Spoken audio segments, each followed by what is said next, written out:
Sina.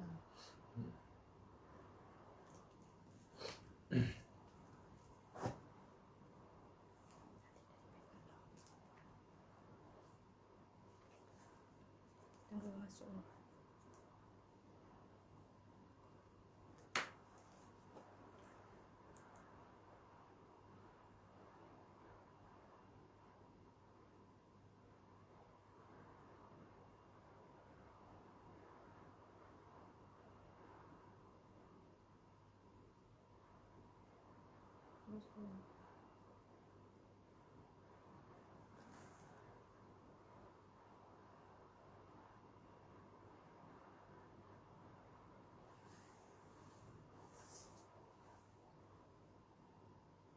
Assalamualaikum warahmatullahi wabarakatuh.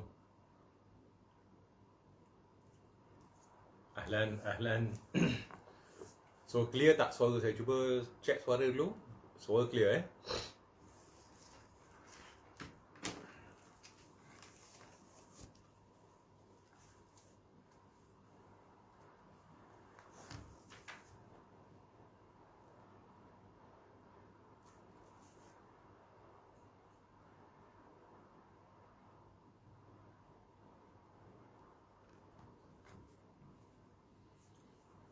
Sementara kita menunggu sahabat-sahabat kita join, saya nak check suara dulu macam mana.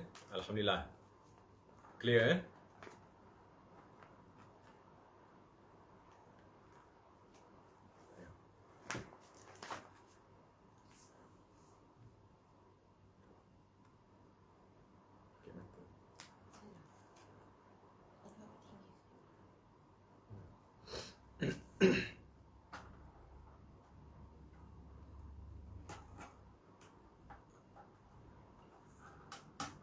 Waalaikumsalam warahmatullahi wabarakatuh. Puan Jamilah, suara clear Alhamdulillah. Baik.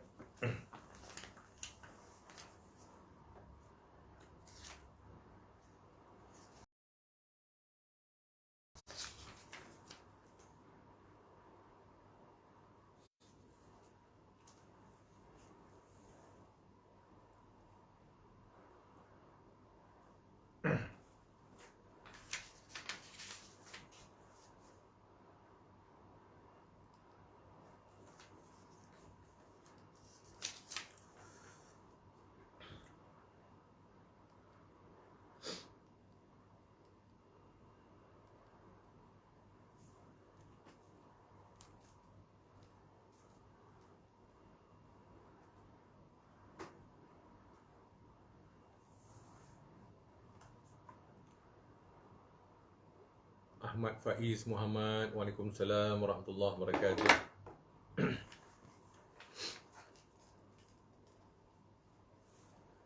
Ustaz Jaafar Majlis, Waalaikumsalam warahmatullahi wabarakatuh. Ahlan.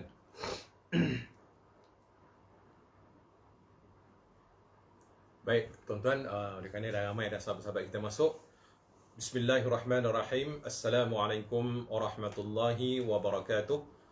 Tuan-tuan dan puan-puan yang saya muliakan, marilah sama-sama kita buka kelas kita pada pagi ini dengan bacaan umul kitab yang kita niatkan agar Allah Subhanahu wa taala menyampaikan pahalanya kepada roh junjungan besar Nabi Muhammad sallallahu alaihi wasallam, ahli keluarga baginda, sahabat-sahabat baginda, para tabi'in, para awliya, para syuhada, para ulama, pada seluruh masyayikh dan guru-guru kita, muslimin muslimat seluruhnya, sama ada yang telah pergi meninggalkan kita ataupun yang masih hidup, dan khususnya kepada pengarang yang kitab yang kita sedang baca ini, iaitu kitab Minhajul Abidin, karya ataupun karangan Imam Hujjatul Islam Muhammad bin Muhammad Abu Hamid Al-Ghazali rahimahullah ta'ala.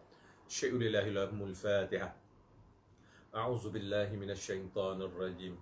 Bismillahirrahmanirrahim. Alhamdulillahi rabbil alamin. Ar-Rahmanir Rahim. Maliki yaumiddin. Iyyaka na'budu wa iyyaka nasta'in. Ihdinas siratal mustaqim. Siratal ladzina an'amta 'alaihim ghairil maghdubi 'alaihim waladdallin. Amin. Alhamdulillahi rabbil alamin. والصلاة والسلام على أشرف الأنبياء والمرسلين سيدنا محمد وعلى آله وصحبه أجمعين. اللهم صل وسلم وبارك على سيدنا محمد وعلى آله عدد كمال الله وكما يليق بكماله. Tuan-tuan dan puan-puan yang saya muliakan, alhamdulillah, syukur kepada Allah Subhanahu Wa Taala kerana pada pagi ini kita sekali lagi diizinkan oleh Allah Subhanahu Wa Taala untuk bersiaran secara langsung menerusi FB Tafaquh Fiddin Negeri Pahang ataupun program pengajian Islam Tafaquh Fiddin anjuran Yayasan Pahang, yang mana saban minggu kita ada kelas. Terutama sekali dalam masa PKP ni kita menggunakan talian ataupun secara online untuk kita menyampaikan pengajian-pengajian yang telah ditetapkan melalui modul kelas Tafaquh Fiddin.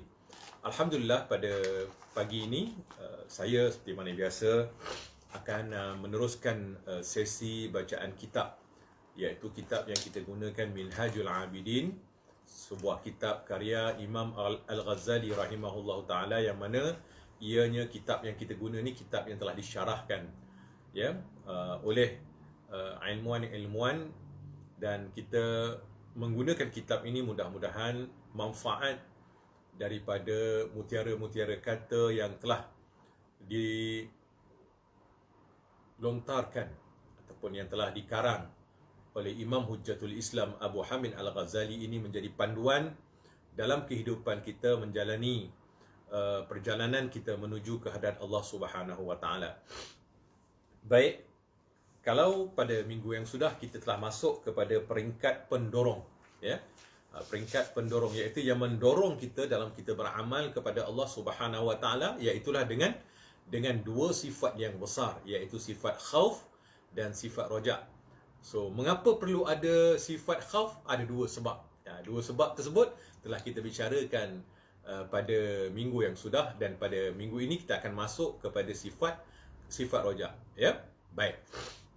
Sebelum daripada itu, kita juga telah membicarakan bagaimana bila mana seseorang itu berhadap dengan musibah ataupun bencana ataupun ujian yang Allah Subhanahu Wa Taala timpakan kepada diri mereka.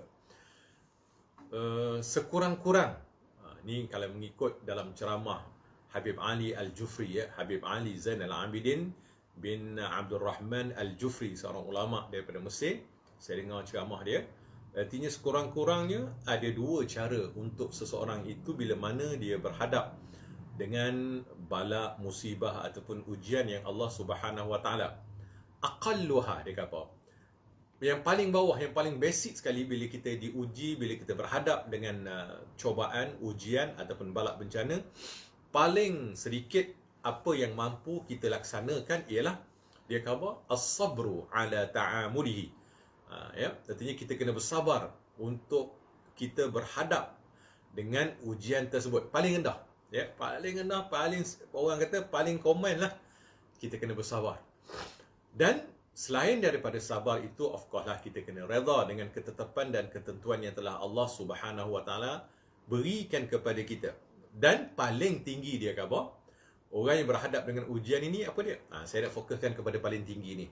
Paling rendah, bercerita dengan sabar tu kita dah banyak, panjang lebar kita bicara tentang sabar dulu. Dia kata paling tinggi, paling tinggi ni kurang kita fokuskan. Paling tinggi, seseorang yang berhadap dengan musibah ataupun dengan perkara-perkara buruk ataupun qada buruk yang Allah Ta'ala tetapkan kepadanya, paling tinggi sifat hati yang ada pada seseorang itu. Kalau dia orang ni, kalau boleh buat bersifat dengan sifat hati ni, dia memang orang hebat, yang sangat hebat. Dia kata paling tinggi orang yang berhadap dengan ujian, dengan bencana, dengan balak daripada Allah, dia bersyukur di atas nikmat tersebut. Bukan nikmat lain, di atas ujian tersebut. Kita pun terkejut, Kalau sabar tu, akal, logik kita boleh menerima lah. Tapi kalau suruh bersyukur kerana dapat balak, kerana dapat ini akal kita macam tak boleh nak terima. Tapi itulah, dalam kitab-kitab tasawuf dan sebagaimana yang saya nakalkan daripada kalam Habib Ali Al-Jufri tadi, Artinya, dia kata paling tinggi bagi seseorang itu yang memiliki sifat hati bersyukur kerana dia diuji oleh Allah Subhanahu Wa Taala.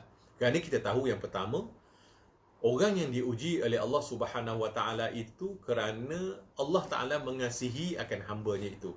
Sebab itu lagi tinggi darjat, lagi tinggi maqam, lagi tinggi keimanan seseorang itu, lagi kuat ujian dia.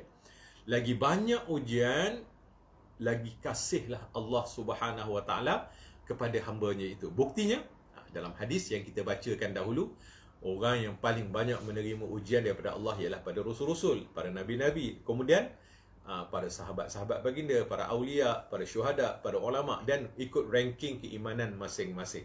Ini bukti dia.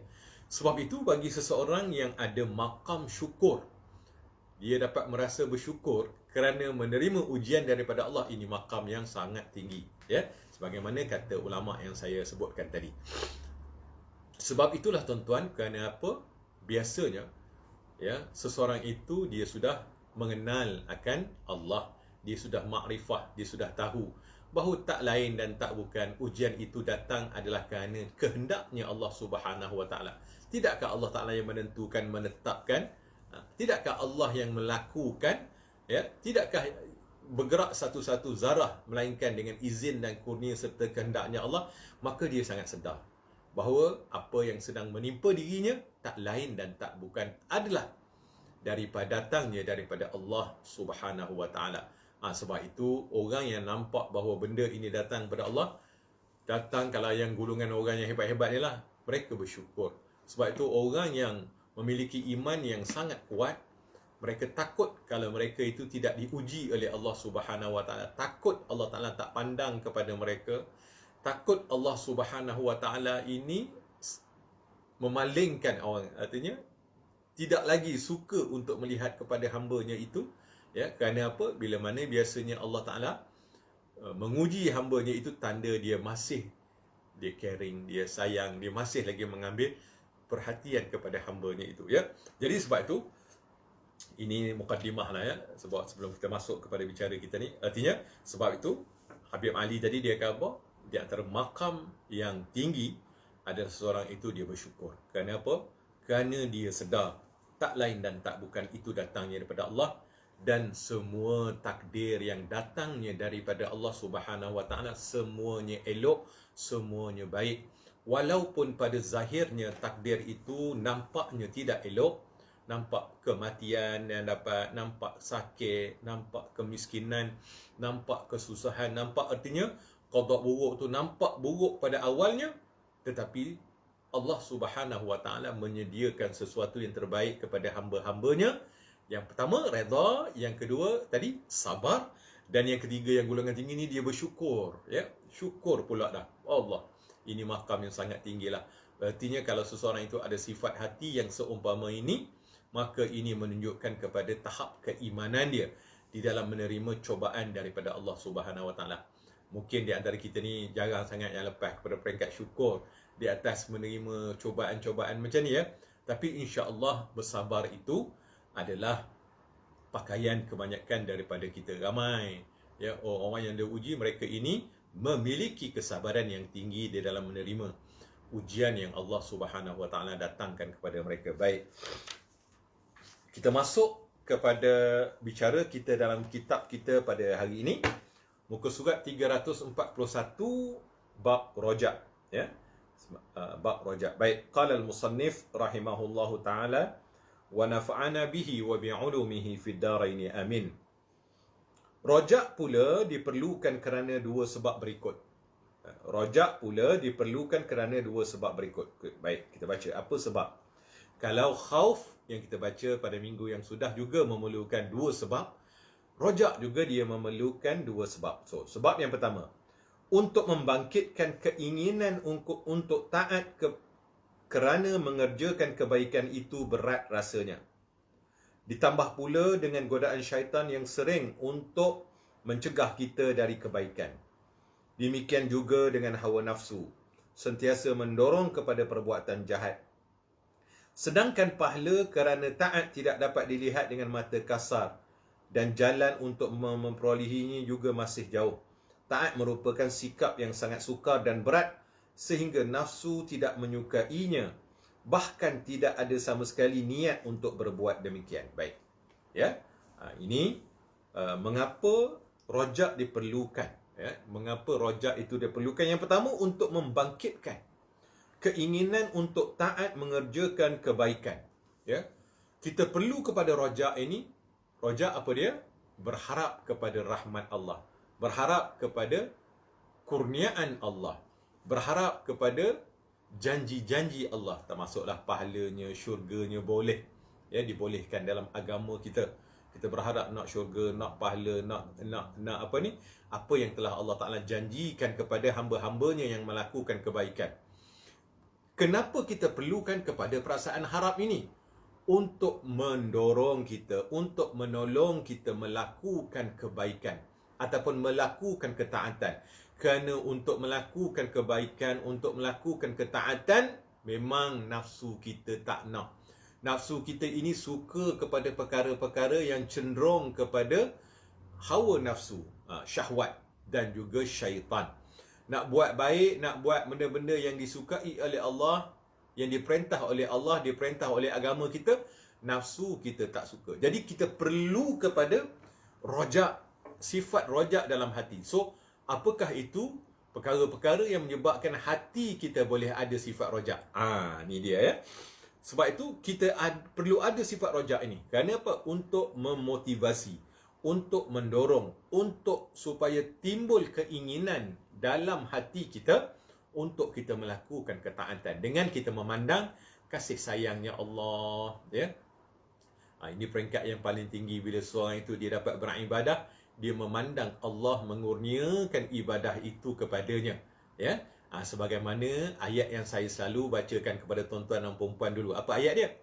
Qul bi fadlillah wa bi rahmatihi fabidzalika falyafrahun, ya, huwa khairun mimma yajma'un. Apa maksudnya? Kul, katakanlah wahai Muhammad, bifadlillah, dengan kurnianya Allah, wa bi rahmatihi, dan dengan rahmatnya Allah, fabidzalika falyafrahun, maka yang demikian itu kamu merasa gembira, ya. Kemudian Allah Ta'ala sambah lagi ayat belakang tu, huwa khairun mimma yajma'un, dia lebih baik daripada apa yang kamu kumpulkan. Baik, yang pertama kita faham dulu ayat pertama. Kul, katakanlah wahai Muhammad, dengan kurniaannya Allah, dengan kelebihan dan kurniaannya Allah dan dengan rahmatnya Allah, hendaklah kamu merasa gembira. Maksudnya, kita bila menerima sesuatu amal itu, kita memandang kita sedang mendapat kurnianya Allah. Contohnya, kita dapat duduk dalam majlis ilmu pada pagi ini. Ini kurnia Allah pada kita, ya. Boleh saja Allah Subhanahu Wa Taala tidak mengurniakan kita untuk ada dalam majlis ilmu ini, ya. Dihantarnya kita, ya, ditakdirkannya kita untuk berada di tempat yang lain, ya, pada pagi ini, pergi pasar tani ke, ya, ataupun pergi ke mana-mana selain duduk daripada majlis ilmu. Dan sudah tentulah kita tahu bahawa berada di dalam majlis ilmu ini merupakan satu nikmat, satu kurniaan yang amat besar. Kerana ianya satu majlis, satu orang khabar maqam yang disukai oleh para rasul-rasul, nabi-nabi, dan sehingga para malaikat pun diperintah oleh Allah untuk mencari majlis-majlis ilmu yang macam kita lakukan pada saban minggu ini. Jadi artinya, bila hati kita mengetahui perkara-perkara tersebut, ini akan menjadi dorongan. Bila menjadi dorongan, inilah sifat rojak kita. Kita berharap kepada Allah agar Allah mengurniakan kekuatan kepada kita untuk kita kekal istiqamah dalam majlis ilmu, kekal istiqamah dalam mentaati Allah, kekal istiqamah dalam menundukkan hawa nafsu kita. Kalau ikut hawa nafsu kita, memanglah, ya, memang nak pergi pasar tani lah, ataupun kalau ada jemputan hari ni tak sabar dah nak pergi jemputan, tapi alhamdulillah sebab Covid, ya, orang tak ada buat kenduri kan tidak. Kalau hari-hari lain, jawapannya Sabtu dan Ahad ni adalah masa kenduri kendara. Pagi tadi dah bersiapnya, rasa nak pergi rumah Pak Long, rumah Mak Long, rumah jiran, rumah saudara mara yang menjemput kita, ya. Jadi artinya kita boleh saja untuk pergi ke tempat-tempat lain, tetapi oleh kerana kita memandang akan rahmat dan kurnianya Allah, kita dapat merasakan, ya, perkara tersebut. Allah Subhanahu Wa Taala kurniakan kepada kita tetapkan hati kita, kuatkan semangat kita, duduk juga dalam majlis ilmu ini, ya. Duduk juga dalam majlis ilmu. Mudah-mudahan dengan asbab kita berada dalam majlis ilmu ini, bertambah iman kita, bertambah takwa kita, bertambah faham kita akan agama yang sedang kita anuti ini, dan bertambah taqarrub kita, ya, kedekatan kita kepada Allah Subhanahu wa taala dengan asbab ilmu-ilmu yang ataupun mutiara-mutiara kata yang kita dapati, yang kita pungut daripada beradanya kita dalam majlis ilmu. Jadi sebab itu, ini di antara perkara-perkara yang dapat mendorong kita untuk kita berjalan untuk mentaati akan titah perintah Allah. Kenapa? Kebaikan itu berat rasanya. Ini musannif kata, ya, mengerjakan kebaikan itu berat rasanya. Sudah tentulah tuan-tuan, nak buat baik ni halangan dia yang paling besar sekali nafsu kita lah. Nafsu kita memang tak suka. Kemudian iblis dan syaitan. Kemudian apa lagi yang menarik kita untuk tidak melakukan kebaikan? Dunia. Dunia beserta dengan isinya yang ada keliling keliling kita. Oh, ini sangat-sangat memusuhi kita, ya. Ini. Jadi sebab tu, bila kita tahu perkara demikian, yang pertama tadi, kita merasa kita dapat kurnia daripada Allah, kita dapat rahmat daripada Allah. Kita sedar bahawa bila mana kita dapat melakukan kebaikan, itu kurnia Allah, itu rahmat Allah, itu tanda kasih sayang Allah. Sebab tu macam kita semayang, tuan-tuan, bila mana kita merasakan kita sedang menerima kurnia daripada Allah, itulah yang terbaik. Sebab tu Allah Ta'ala sebut dalam ayat yang terakhir tadi, apa dia? Huwa khairun mimma yajma'un. Dia lebih baik daripada apa yang kamu yajma', daripada perkataan jamaah, yang kamu kumpulkan, yang kamu usahakan.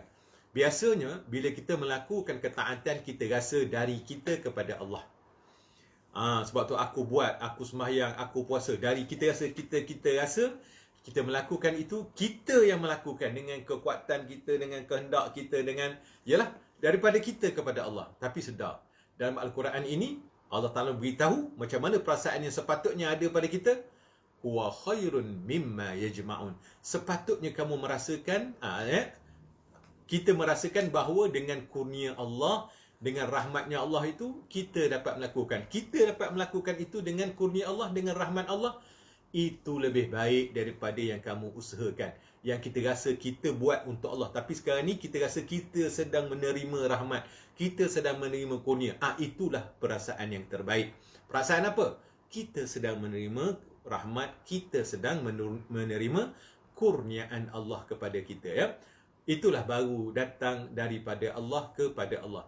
Kalau daripada makhluk kepada Allah, benda tu tidak sempurna. Sebab semua perbuatan makhluk ini tidak sempurna. Kalau datang daripada Allah, barulah benda itu menjadi sempurna.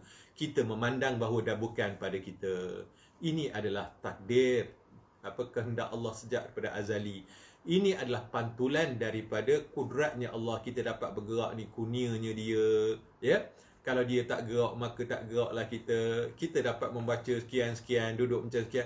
Kita dapat memandang itu ada. Jadi bila kita dapat memandang itu adalah datangnya daripada kudrah, iradah, datangnya daripada Allah, kurniaan Allah, maka itulah yang terbaik di dalam setiap amalan ataupun kebaikan atau apa saja yang kita lakukan. Memanglah tuan-tuan, kalau kita fikir dari segi hakikatnya, kita daripada tiada diadakan. Tak ada benda-benda, Allah Ta'ala mengadakan kita. Lalu dia menulis takdir kita. Tidakkah semuanya datang daripadanya? Cuma kita menikmati sahaja apa yang telah Allah Ta'ala tetapkan kepada kita. Dalam kita menikmati tersebutlah perjalanan kita. Ada orang dia tak sadar diri. Dia rasa dialah segala-galanya. Dialah yang itu, dialah yang ini. Tanpa ada campur tangan Allah. Tak ingat pun dia kepada Allah. Tuhan yang mengadakan dia daripada tiada kepada ada dan menentukan Allah Ta'ala lah mengurus, mentadbir, ya. Bukan saja menetapkan kehidupan dia, menulis takdir dia, dia juga yang menggerak, dia juga yang mengurniakan kekuatan dan kelebihan yang apa yang ada kita sekarang ni, ya. Jadi bila sedar benda-benda yang seumpama ini, maka semuanya kembali kepada Allah Subhanahu Wa Ta'ala. Jadilah seseorang itu hamba Allah yang muttaqin, hamba Allah yang syakur, yang macam kita sebut pada cerita-cerita yang lepas, ya. Pasal apa? Inilah hamba Allah yang sedar akan segala sesuatu itu datangnya dan memang milik Allah Subhanahu Wa Ta'ala, dan nampak tajalli iradah, nampak tajalli kudrat, nampak kurnia, nampak rahmatnya Allah yang saban detik, masa, saat dan ketika yang tidak pernah terpisah daripada hidup kita ini dalam diri. Jadi nak dapatkan kesedaran itu yang payah, ya. Sebab itu peranan hawa nafsu, peranan syaitan, peranan dunia, peranan apa saja yang ada sekeliling sekarang kita menghalang kita untuk melakukan perkara tersebut, menutupi akal kita, menutupi hati kita daripada kita ingat bahawa itu adalah datangnya daripada Allah Subhanahu Wa Taala. Baik. Jadi kita tengok lagi apa di sini, ya. Demikian juga dengan hawa nafsu, sentiasa mendorong kepada perbuatan jahat. Memang ini tabiatnya hawa nafsu, ya. Memang kerja dia sentiasa menyuruh kita buat kejahatan. Sedangkan pahala, kerana taat tidak dapat dilihat dengan mata kasar. Memang betul lah tuan-tuan. Mengapa kita perlu motivasi, perlu dorongan untuk kita melakukan kebaikan, ya. Selain daripada sangkaan baik kita kepada Allah tadi, ya. Allah Ta'ala mengurniakan itu, mengurniakan ini. Allah Ta'ala nak meninggikan makamnya, nak memberikan sesuatu yang terbaik kepada hamba-Nya. Itu sangkaan kita kepada Allah, ya. Sangkaan baik-baik belaka. Jadi, sebab apa? Kerana pahala taat tidak dapat dilihat dengan mata kasar dan jalan untuk memperolehinya juga masih jauh. Sebab buat baik ni, pahala tu kita tak nampak. Syurga pun kita tak nampak. Cuma kita ada keyakinan, keimanan terhadap janji-janji Allah, janji-janji Rasulullah. Dan itu bagi kita lah yang berfikir dengan akal yang waras ni, rasa masih jauh. Satu, tak nampak. Yang kedua, jauh. Melainkan orang yang memiliki iman yang sangat mantap, ya. Kalau tidak, memang tak terdoronglah dia untuk melakukan kebaikan, untuk melakukan ketaatan itu tadi. Baik. Taat merupakan sikap yang sangat sukar dan berat sehingga nafsu tidak menyukainya, ya. Musannif kata taat merupakan sikap yang sangat sukar dan berat. Benarlah tuan-tuan. Taat ini merupakan satu perkara yang sangat sukar dan sangat berat. Kerana apa? Kerana nafsu tidak menyukainya. Sebenarnya apa ni? Itu hari sifir yang saya beritahu kepada tuan-tuan, apa yang nafsu suka, Allah Ta'ala tak suka. Dan apa yang Allah Ta'ala suka, nafsu tidak suka. Itu sifir dia. Ya, benda yang nafsu kita suka, Allah Ta'ala tak suka. Apa yang Allah Ta'ala suka, nafsu kita tidak suka. Sebab tu, bila kita nak buat ketaatan, bila kita nak buat kebaikan yang Allah Ta'ala suka, badan kita rasa berat, hati kita rasa berat. Kenapa? Kita kena melawan hawa nafsu kita. Hawa nafsu tak suka, ya. Kalau benda yang hawa nafsu susah, suka, tuan-tuan, ya, contohlah macam saya dulu, suka menjala, suka pergi dalam hutan, susah, ya. Macam-macam benda. Tapi oleh kerana hawa nafsu dah suka, kita namakan lagi dengan nama hobi, ya. Semacam je, ya. Pergi ke hutan tu, tak kisahlah. Oleh kerana hawa nafsu tu suka, sukalah. Mancing payah-payah tu, oleh kerana hawa nafsu sukalah. Begitulah juga dengan malam-malam kita buat entah benda-benda, ya, lepak ke benda ke, oleh kerana hawa nafsu suka, semacam je sampai 2-3 pagi boleh lepak. Kenapa? Kan hawa nafsu suka. Cuba hawa nafsu tak suka, payah kita nak buat, ya. Jadi sebab itulah, begitu juga dengan amal ibadah kita.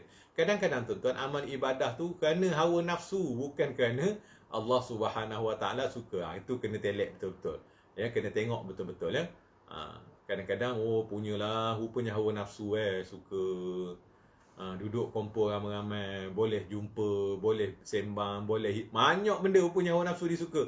Berbanding dengan nak menuntut ilmu tu sikit sangat.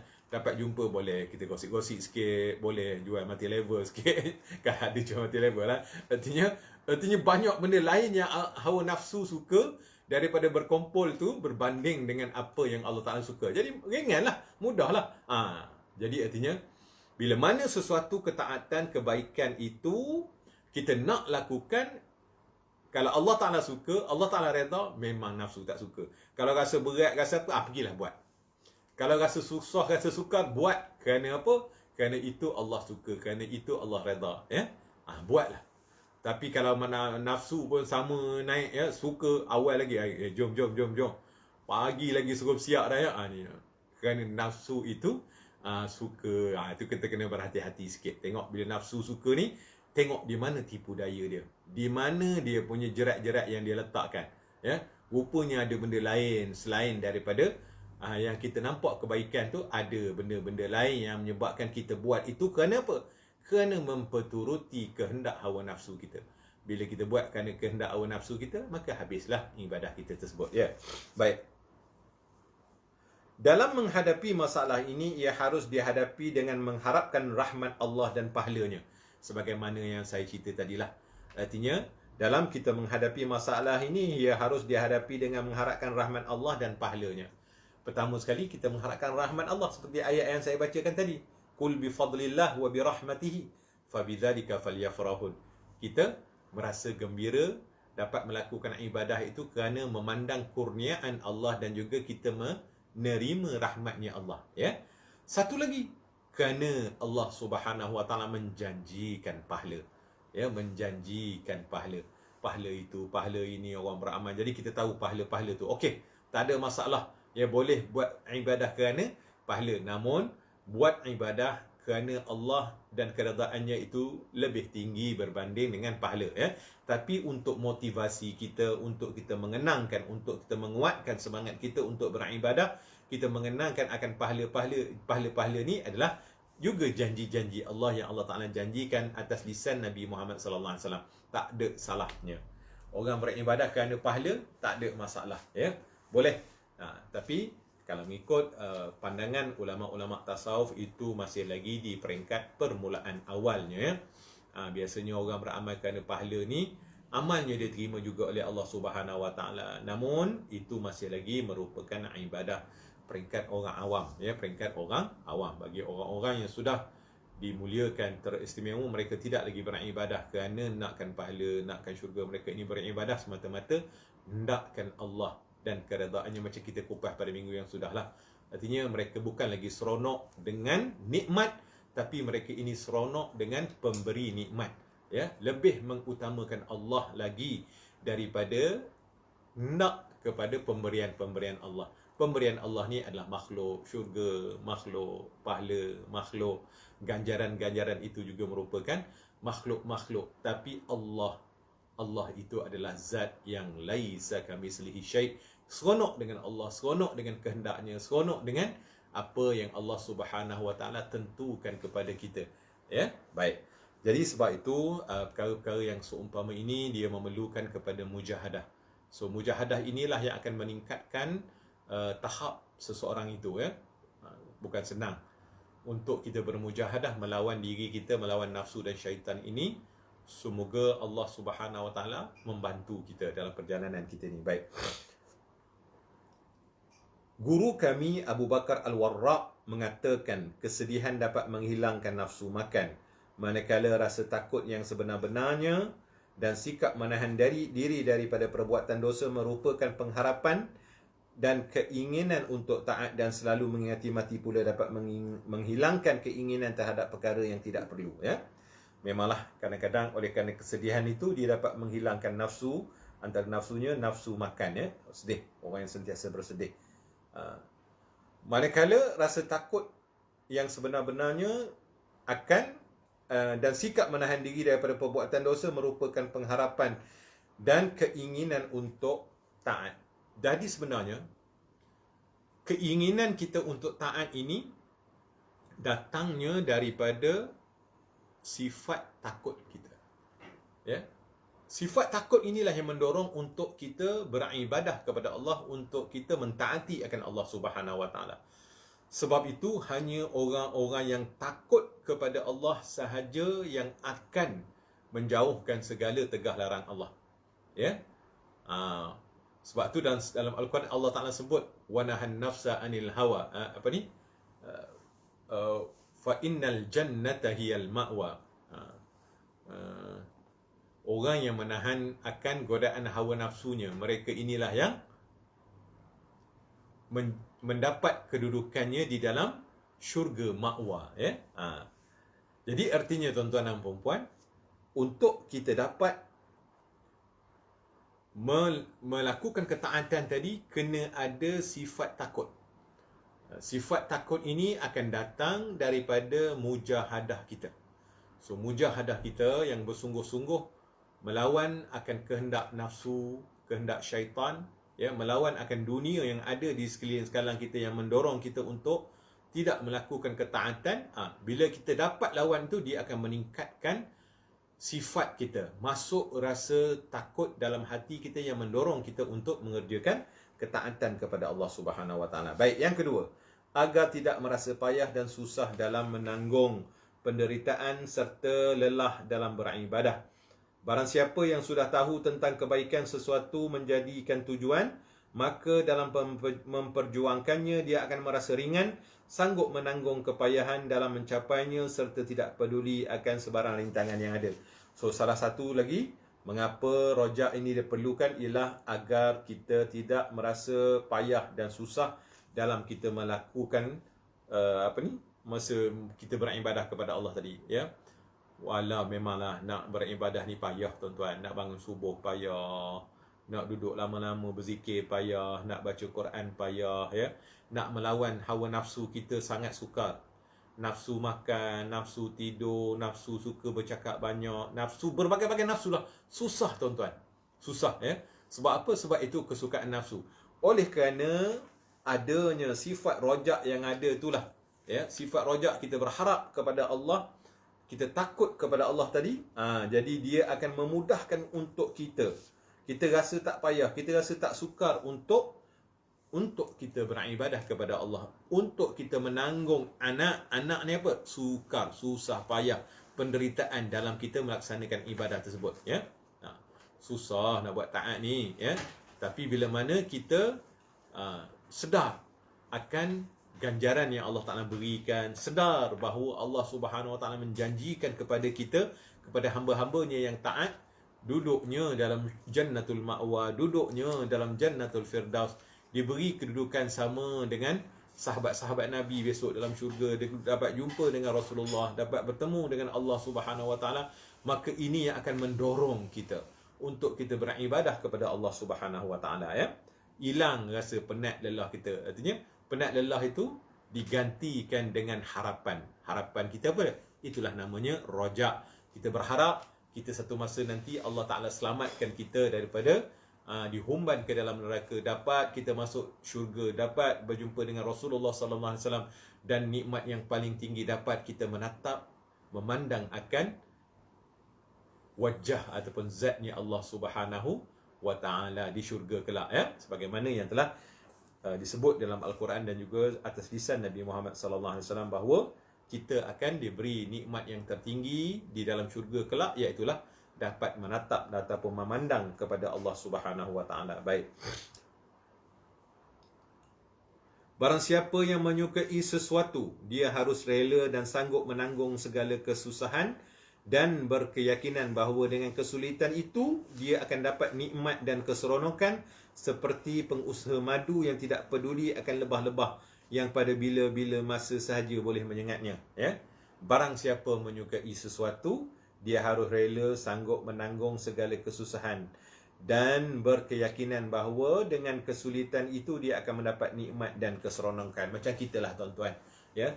Kita yakin dengan taatnya kita kepada Allah, dengan kita melakukan kebaikan, melakukan segala suruhan Allah Subhanahu Wa Ta'ala, kerana apa? Kerana ada janji-janji Allah kepada kita. Bagi hamba-hambanya yang melakukan kebaikan, maka Allah Subhanahu Wa Ta'ala akan memberikan ganjaran yang terbaik kepada hamba-hambanya. Apa dia?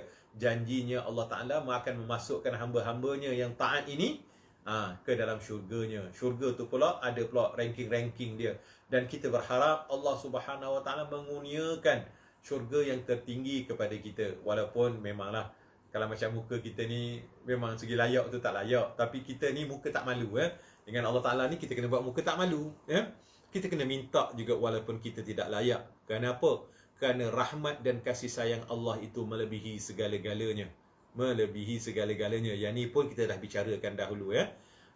Artinya bila mana Allah Subhanahu Wa Ta'ala dalam satu hadis tu menceritakan bahawa Allah Subhanahu Wa Ta'ala menawarkan kepada junjungan besar Nabi Muhammad sallallahu alaihi wasallam, ya. Yang ni saya dengar satu kupasan yang dikupas oleh Imam Ash-Sha'rawi, seorang ulama Mesir yang sangat terkenal. Dia bila dia membacakan satu hadis cerita tentang bagaimana Allah Subhanahu Wa Taala menawarkan kepada junjungan besar Nabi Muhammad sallallahu alaihi wasallam, ya Rasul, ya Muhammad, ya, dia kata, aku serahkan, oleh kerana engkau ni sangat kasih kepada umatmu, jadi aku serahkan urusan umatmu kepadamu. Pandai engkau lah, engkau nak buat macam mana kepada umatmu ni, kerana engkau ni sangat kasih kepada mereka. Lalu Rasulullah, yang Allah Ta'ala bekalkan kepada Rasulullah ni sifat fatanah, Rasulullah kata, dak, wahai Tuhanku, aku tetap menyerahkan urusan umat aku ini, walaupun aku ni sangat kasih kepada mereka, aku tetap menyerahkan urusan umatku ini kepadamu, kerana engkau lah Tuhan yang maha pengasih lagi maha penyayang. Tidak ada yang boleh melawan sifat kasih sayangmu, sifat Rahman dan sifat Rahimmu itu, tidak ada yang boleh melawannya. Ya, Rasulullah tahu perkara tersebut. Ya, lalu dia serahkan segalanya kepada Allah, kerana Allah itulah jauh lebih kasih, jauh lebih sayang daripada yang kita baca itu lagi, hadis tentang seorang ibu dengan anaknya, ya. Namun dalam hadis itu menceritakan sifat Rahman, sifat Rahim Allah itu melebihi kasih sayangnya seorang ibu kepada anaknya. Sebab Rasulullah tahu, sebab tu Rasulullah dia pulangkan kembali kepada Allah, kerana Allah Ta'ala lah yang lebih berbelas kasihan kepada hamba-hambanya.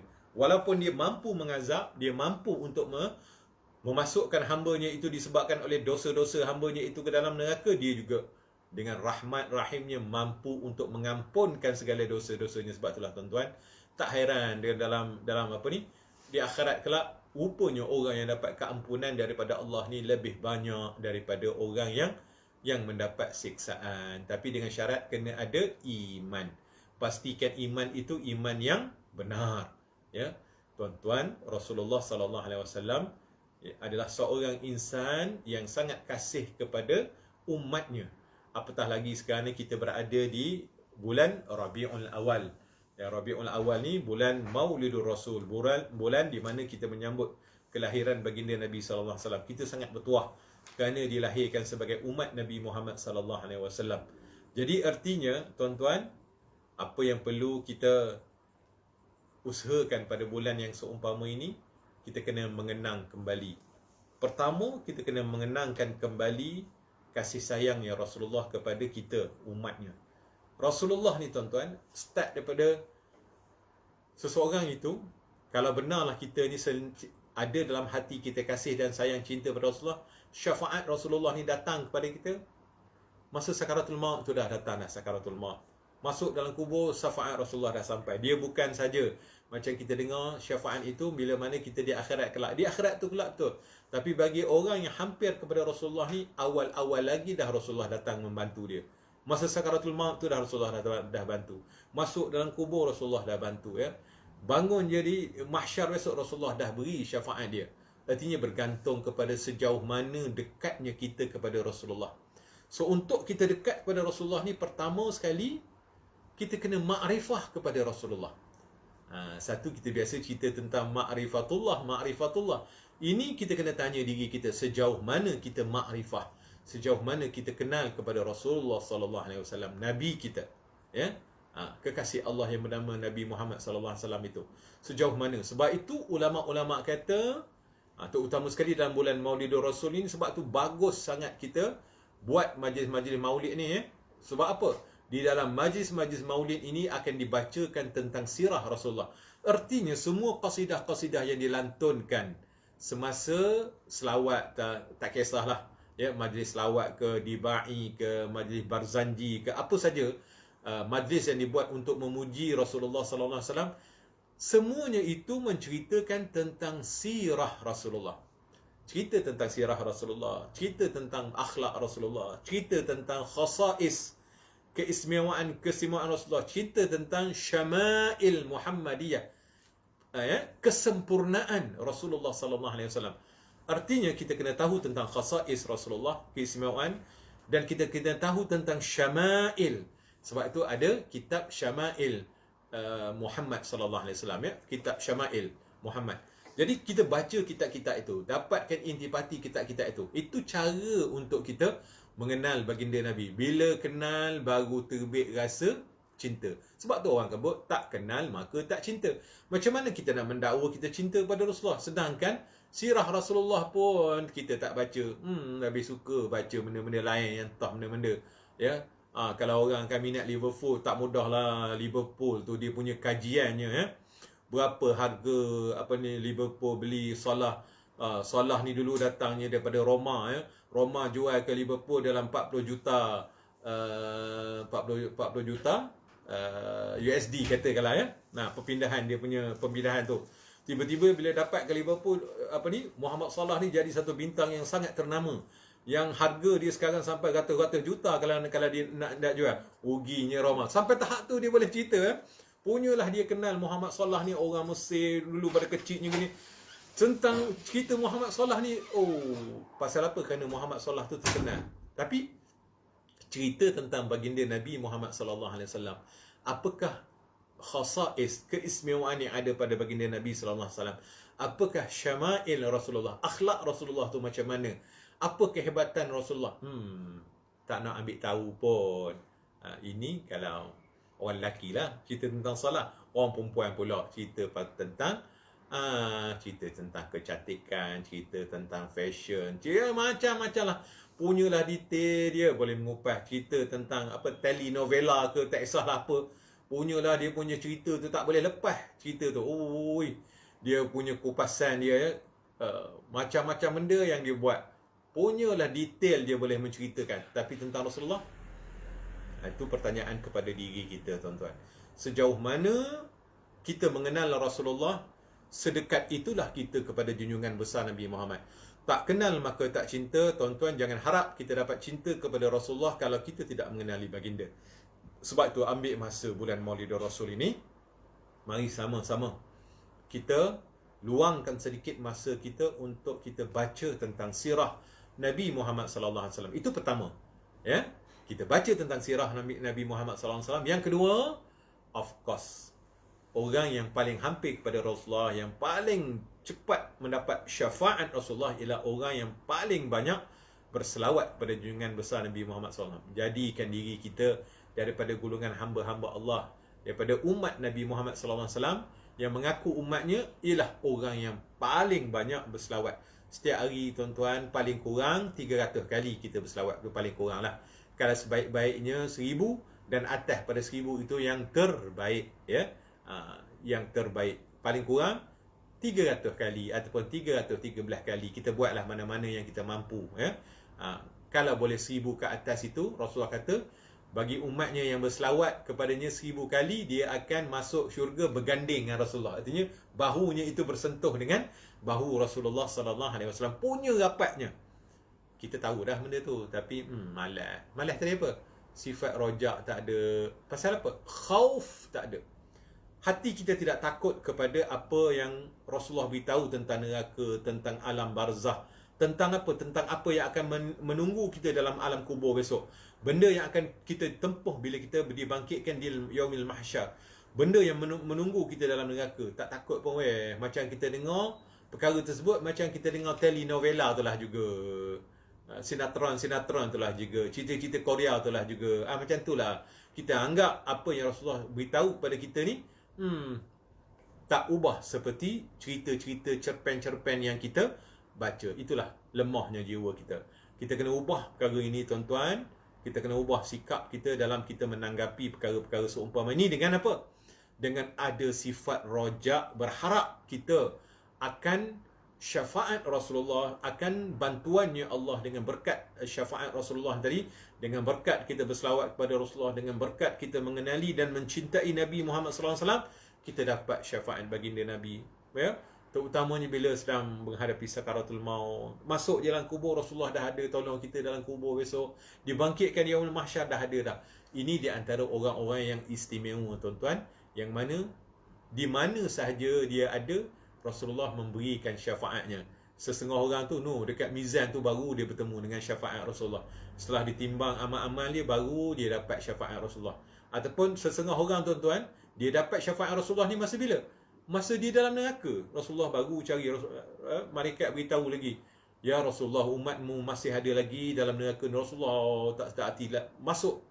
Rasulullah pergi cari dalam neraka, mana lagi umat-umat aku? Dibawa keluar, ya. Dia berikan syafaat. Itu syafaat orang-orang yang terakhir. Pasal apa? pasal kurangnya hubungan dia dengan Rasulullah. Tak kenal Rasulullah, tapi dalam hatinya ada syahadah asyhadu an la ilaha illallah wa asyhadu anna Muhammadan Rasulullah, ya. Sebab itu bukan cukup setakat kita hanya mengucap, tak cukup setakat kita buat solat yang difardukan kepada Allah, kita kena memperbanyakkan amal-amal yang sunat. Inilah harapan kita, inilah rojak kita. Kita berharap kepada Allah dengan melalui perantaraan dengan berkat amalan-amalan sunat yang kita lakukan ini, agar Allah Subhanahu Wa Taala mengurniakan kepada kita menjadi daripada golongan hamba-hambanya yang akan mendapat syafaat baginda Nabi sallallahu alaihi wasallam. Ya. Cek kita punya makrifah kita kepada baginda Nabi sallallahu alaihi wasallam. Kerana kalau kita baca bab tauhid dulu, kunci ilmu tauhid ataupun kunci rukun iman yang 6 itu terletak pada mengenalnya kepada Rasulullah. Kenal kepada Rasulullah itu merupakan kunci rukun iman, ya. Kerana Rasulullah lah yang beritahu segala-galanya, ya. Disebabkan oleh Rasulullah lah tuan-tuan ada solat, tuan-tuan dapat baca Quran, tuan-tuan kenal itu, tuan-tuan kenal ini. Ya, disebabkan oleh Rasulullah lah kita mendapat hidayah dan petunjuk. Sebab Rasulullah lah tuan-tuan segala-galanya. Kita ada segala-galanya apa yang ada sekarang ni. Takkah kita bersyukur? Takkah kita rasa gembira? Takkah sepatutnya kita menjadi hamba Allah yang benar-benar menghargai kekasihnya yang ini, iaitulah Nabi Muhammad sallallahu alaihi wasallam. So, kenali Rasulullah, banyakkan selawat kepada baginda Nabi sallallahu alaihi wasallam, cintai akan sunnah-sunnah baginda Nabi sallallahu alaihi wasallam. Nombor 4, buat kerja Rasulullah sallallahu alaihi wasallam. Apa kerja baginda Nabi sallallahu alaihi wasallam? Berdakwah, menyuruh manusia kepada mentauhidkan Allah, mengesahkan Allah, mengajak manusia kepada kebaikan. Ya, itulah 4 perkara. Artinya kalau boleh kita lakukan dalam kehidupan kita ni, tak semestinya kita tunggu kita yang jadi ustaz. Artinya dalam keluarga kita, nasihati anak-anak kita, nasihati menantu kita, menasihati cucu-cucu kita, atuk-atuk ramai ni, nasihat cucu-cucu tu, ya. Bulan selawat ni weh, jadi-jadilah tengok TV tu, ya. Kurang-kurang tengok TV tu. Mari nenek nak ajar selawat ni, selawat, buat majlis selawat sikit-sikit. Ataupun lepas mayang ni, mari kita sama-sama selawat-selawat 100 kali kepada Rasulullah sallallahu alaihi wasallam, ya. Ataupun malang sekarang, jom kita berselawat bulan Maulidur Rasul. Kita tanamkan rasa cinta, rasa untuk berselawat dengan sebanyak-banyaknya kepada baginda Nabi sallallahu alaihi wasallam. Inilah orang kata kempen Rabiul Awal. Kita kena buat kempen Rabiul Awal, kempen untuk kita mencintai baginda sallallahu alaihi wasallam dengan kita membaca kembali kisah-kisah ataupun sirah baginda Nabi sallallahu alaihi wasallam, dan kita cuba mengamalkan sebanyak mungkin sunnah baginda Nabi sallallahu alaihi wasallam, daripada sekecil-kecil sampailah ke sebesar-besar, dan kita memperbanyakkan selawat kepada junjungan besar Nabi Muhammad sallallahu alaihi wasallam. Apalagi yang terakhir, kita cuba buat kerja yang Rasulullah buat, iaitu mengajak manusia daripada kejahatan kepada kebaikan, ataupun menyeru kepada mentaati akan Allah, ya, mengerjakan segala apa yang disuruh oleh Allah Subhanahu Wa Taala. Dapat buat 4 ni, subhanallah lah, ya. Jadi baik, kita pergi baliklah kepada kita punya kitab ni, jauh dah larinya, ya. Itu sedikit orang kata buat iklan lah, sempena dengan kedatangan bulan Rabiul Awal ini, bulan kelahiran baginda Nabi sallallahu alaihi wasallam. Marilah saya menyeru kepada diri saya terutamanya, dan kepada tuan-tuan dan puan-puan, para peserta kelas pengajian Islam Tafaqquh Fiddin, mari kita pertingkatkan kita punya kualiti kecintaan kita kepada Nabi Muhammad sallallahu alaihi wasallam, kualiti selawat kita. Kalau dulu kita dah buat dah selawat, tapi 50 je ustaz. Tingkatkan kepada 100. Tingkatkan kepada, saya sebut tadi paling kurang 300 kali ataupun 313 kali. Kita ambil number artinya 313 kali ni adalah number bilangan tentera-tentera Badar, ya. Jadi kebanyakan daripada ibadah-ibadah Islam ni, ulama menggunakan number 313 tu. Kenapa? Itulah number ataupun angka bilangan tentera-tentera Badar, ya. Tentera-tentera Badar ni, kalau tuan-tuan baca sejarahnya, memang banyak keistimewaannya Allah Ta'ala berikan kepada golongan-golongan ini, ya. Sebab tu disebut oleh para ulama, paling kurang, paling sedikit seseorang itu berselawat sebanyak 300 kali sehari dan semalam. Kita pun gitu jugalah, seboleh-bolehnya. Paling kurang pun kita buat 300 kali. 1000 kali, macam saya sebut tadi lah, 1000 kali tu yang terbaik. Atas pada 1000 kali, baik sangat. A dah. A plus atas pada 1000 kali. 10,000, 100,000, 20,000. Kalau boleh nak sepanjang-panjang masa berselawat, itu yang terbaik. Kalau mampulah. Kalau tak mampu, kita buat sekadar kemampuan kita. Mudah-mudahan dengan asbab kita berselawat itu, kitalah orang yang bertuah di atas muka bumi ini. Bila mati besok, baginda Nabi SAW datang kepada kita dengan syafaatnya. Itulah harapan kita, itulah rojak kita. Pengharapan kita beramal ni, salah satunya itulah. Jadi sebab itu sifat rojak ni kena ada. Dalam kita beramal, sifat rojak ni lah, ya Allah, jadikanlah aku ini, ya Allah, orang yang akan dapat syafaat baginda Nabi SAW. Kita berselawat itu dalam hati kita, kita minta kepada Allah, ya Allah, dengan berkat selawat aku ini, ya Allah, jadilah ianya sebagai aku ini daripada orang-orang yang bertuah yang akan mendapat syafaat baginda Nabi SAW dengan berkat selawat yang aku baca ni, ya Allah. Ya, kita itu harapan kita kepada Allah Subhanahu Wa Taala, ya. Untuk apa? Untuk membantu kita melakukan ketaatan tadi. Sebab apa? Sebab nak lakukan ketaatan, nak buat, nak istiqamah adalah perkara yang berat, perkara yang sukar, perkara yang tidak disukai oleh nafsu. Kita perlu satu perkara untuk memotivasi diri kita. Apa dia motivasi? Itu tadilah. Ya, kenang bila kita mati besok, Rasulullah dengan syafaatnya datang membantu kita, ya. Sakaratul maut tu dah Rasulullah bantu dah. Masuk je dalam kubur, kita harap kita dapat dah syafaat Rasulullah, ya. Apatah lagi bangkit di awal mahsyar, so bangkit je, tiup je sangkakala, bangkit je pada kubur tu, syafaat Rasulullah kita dah dapat dah. Kita harap gitu. Itulah harapan kita, ya. Itulah harapan kita. Tapi jangan berharap saja, ya. Harapan tu penting, tapi kena laksana, kena buatlah. Selawat kena buatlah. Kenal baginda Nabi kenalah baca sirah tu, ya. Bacalah kitab Syama'il Muhammadiyah tu, ya. Supaya kita kenal khasais Rasulullah, syama'il Rasulullah. Kita kenal akhlak Rasulullah. Kita dapat seolah-olah walaupun kita tidak pernah bertemu dengan Rasulullah, tapi bila sebut Rasulullah tu macam seolah-olah Rasulullah tu terbayang depan mata kita. Pasal apa? Lantaran daripada ilmu-ilmu yang kita gali melalui kitab-kitab sirah, kitab-kitab Syama'il Muhammadiyah tadi, ya. Syama'il Muhammadiyah, Imam Tirmizi tu. Artinya kalau tuan-tuan baca kitab itu, artinya seolah-olah tuan-tuan dapat melihat Rasulullah berada di hadapan kita. Dia ceritakan tentang perawakan baginda, khuluqan wa akhlaqan, sama ada dari segi bentuk tubuh badan Rasulullah dicerita, dan juga khuluq wal akhlaq, ya. Penampilan zahir dan juga akhlak baginda Nabi SAW. Semua dicerita oleh Imam At-Tirmizi dalam kitab Syama'il Muhammadiyah itu, ya. Hadis-hadis yang dikumpulkan oleh Imam At-Tirmizi itu. Tuan-tuan bacalah, tuan-tuan, ya. Mudah-mudahan dengan asbab kita membaca itu, dapatlah kita meningkatkan ma'rifatul Rasul. Biasanya kita cerita tentang ma'rifatullah. Ini kita cerita pula tentang ma'rifatul Rasul. Ambillah peluang ini, ambillah masa bulan Rabiul Awal ni, tuan-tuan. Kita pun duduk rumah tak ada benda juga. Pada kita tengok telenovela, pada tengok cerita-cerita yang berat-berat tu, ya. Buang masa saja. Dah sudah tentu kita tengok tu maksiat mata, maksiat telinga, ya. Sudah tentu kalau kita tengok benda-benda tu pula akan mengeraskan hati-hati kita. Suka tengok maksiat, suka tengok benda lalai ni, mengeraskan hati, tuan-tuan. Kita tukar dengan santapan rohani kita, vitamin rohani kita. Apa dia? Dengan kita membaca ataupun mendengar, buka YouTube tentang orang yang mensyarahkan kitab Syama'il Muhammadiyah. Ramai ulama-ulama di luar sana yang mensyarahkan kitab Syama'il Muhammadiyah. Cari YouTube yang cerita tentang kitab Syama'il Muhammadiyah. Kita dengar apakah hadis Nabi yang menceritakan tentang kitab Syama'il Muhammadiyah, ya.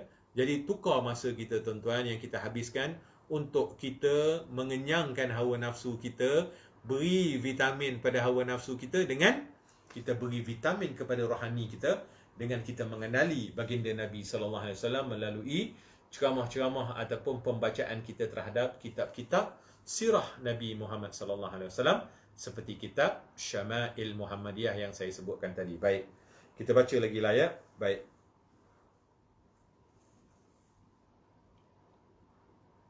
Barang siapa menyukai sesuatu, dia harus rela dan sanggup menanggung segala kesusahan dan berkeyakinan bahawa segala kesulitan itu akan mendapat nikmat dan keseronokan seperti pengusaha madu. Betul lah tuan-tuan. Bila kita menyukai sesuatu, kita harus rela dan sanggup mengorbankan ataupun menanggung kesusahan nak sebab dapatkan sesuatu. Dalam kitab ni dia sebut sebagai seorang pengusaha madu. Nak ke madu macam kita pun suka juga nak ke madu ni tapi madu lebah lah. Madu yang selagi tu jangan tebing. Madu yang selagi tu bahaya. Periuk belanga terbang melayang-layang nanti. Itu saya tak tanggungjawab lah ya. Artinya madu lebah. Orang yang pengusaha madu lebah ni nakkan madu yang manis, yang berkhasiat tu. Jadi dia terpaksa menanggung seksaan, sengat. Mana ada orang tak kena sengat? Mana ada orang tak kena sengat kalau main dengan madu ni? Mestilah kena sengat. Tapi dia tahu, walaupun dia kena sengat, walaupun dia menghadapi kesusahan untuk mendapatkan madu tersebut, tapi bila dapat madu tu, dia dapat rasa nikmatnya madu tu, manis madu tu akan menghilangkan dia punya. Begitulah kita tuan-tuan, di atas dunia ni memanglah susah, sukar untuk kita taat kepada Allah. Tetapi bila mana Allah Ta'ala menyelamatkan kita, ya, masuk je kubur besok, habis je soal mungkar dan nakir, ya, syafaat Rasulullah datang kepada kita, mungkar dan nakir pun kata, wahai hamba Allah yang bernama sekian-sekian, tidurlah engkau, ya, sehingga hari dibangkitkan seperti tidurnya para pengantin, ya. Diluaskan kubur, seluas mata memandang, dibukakan hembusan-hembusan daripada syurga. Ataupun setengah kitab ada menceritakan bahawa roh-roh orang mukmin itu dilepaskan ke Ainliyin. Ainliyin ni apa ni? Taman-taman syurga, apa ni, tempat-tempat tinggi dalam syurga, ya. Jadi artinya terpulanglah kepada tuan-tuan dan puan-puan untuk sejauh mana kita menyediakan diri kita untuk berhadap. Ini semua kita akan berhadap tuan-tuan, ya. Antara lambat dengan cepat je, itu je. Berhadap, kita akan berhadap. Tak percaya, mati, ya. Mati esok berhadaplah, berjumpalah kita dengan apa yang baginda Nabi SAW cerita pada kita ni. Persediaan kita lah, ya. Persediaan kita tu bergantung kepada sejauh mana keyakinan kita, keimanan kita, ilmu yang kita ada, ya. Bagi orang yang tak ada ilmu, bagi orang yang tak ada kesedaran, dia anggap benda ni macam biasalah. Apatah lagi orang yang iman dia antara yakin dengan tak yakin, buat berat. Itu lagi berat lah tuan-tuan, ya. Yang macam kita ni, memang kita yakin 100% bahawa benda tu wujud, benda itu ada, ya. Tinggal lagi kadang-kadang kita tewas disebabkan oleh menurutnya kita, kata-kata nafsu kita ni, termakannya kita pujuk rayu kata, tak mampu nak bangun semayang. Semayang tu pun rasa berat pada kita. Pasal apa? Kalah kita dengan nafsu kita, ya. Nafsu kita yang dulu masa zaman kita muda-muda tu begitulah malasnya untuk kerja taat pada Allah ni. Sampailah kita tua macam ni pun kita dah orang khabar. Oleh kerana dah terlalu biasa benda tu lah kehidupan kita. Kita bimbang bahawa nanti bila di sakaratul maut besok, benda yang kita hidup selama-lamanya itulah akan menjadi kita punya penyudahan kita. Waliyazubillahi min zalik. Kita minta Allah Ta'ala lindung kita, ya, semasa akhir hayat kita besok. Itulah benda yang akan menentukan sama ada celakakah kita ataupun bahagiakah kita di sana kelak. Jadi sementara nyawa masih Allah Ta'ala pinjamkan buat kita ni, ya, orang khabar, itulah aset kita yang paling besar. Marilah sama kita sempat lagi memperbaiki tuan-tuan. Tak kira lah kita ni dah orang kata senja sangat, dah tak kira lah. Tapi selagi mana nyawa ada, selagi tu kita tidak terlewat untuk kita berusaha. Yang lepas tu kita bertaubatlah kepada Allah Subhanahu Wa Ta'ala, ya. Yang sudah-sudah tu kita bertaubatlah. Tapi sempena bulan Ramadan Rasul ni, kita janji kepada Allah untuk kita menjadi umat Nabi Muhammad SAW yang terbaik, ya. Mudah-mudahan apa yang akan kita kongsikan dalam kitab ini dapat kita amalkan. Baik. Demikian juga orang-orang yang beribadah dengan sungguh-sungguh tatkala mengingati pahala dan balasan Allah yang berupa syurga serta segala nikmat lain, mereka akan merasa ringan dalam menjalankan ibadah walaupun dia terpaksa menanggung segala kepayahan dan kelelahan serta mengurangi nikmat dunia, ya.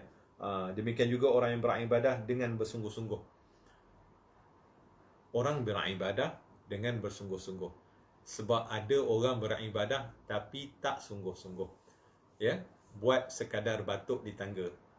Dia bukan mendirikan solat, dia menunaikan solat. Ini dulu kita cerita dah, ya. Buat asal dia sembahyang je, tapi dia tak perhati pun dengan saksama dengan sungguh-sungguh. Tak ada penghayatan pun, tak nak belajar, ya, tak nak mengemaskan.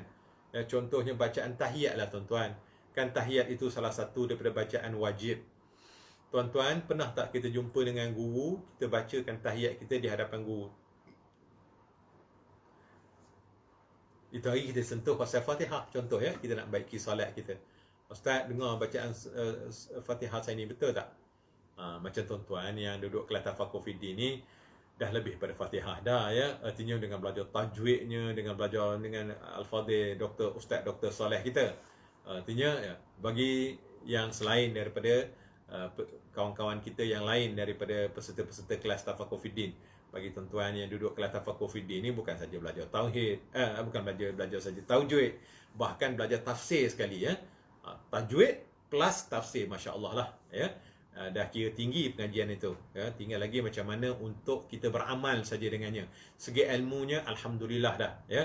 Talakinya jenuh dah talaki, ya, baca depan guru siap keta-keta lagi tanya, ya. Takut dah Dr. Soleh tanya hukum tajwid dulu-dulu lah. Sekarang ni saya amat yakin tuan-tuan dan perempuan ni expert lah ke dah. Artinya bahkan ada di kalangan tuan-tuan dan perempuan ni yang dah mampu untuk menjadi guru mengajar, ya, yang bab tajwid ni. Jadi alhamdulillah, tahniah kepada tuan-tuan, kembangkanlah ilmu yang tuan-tuan dapat tu. Lama. Kalau setakat 6 tahun ni seseorang belajar tu kira lama tuan-tuan, ya.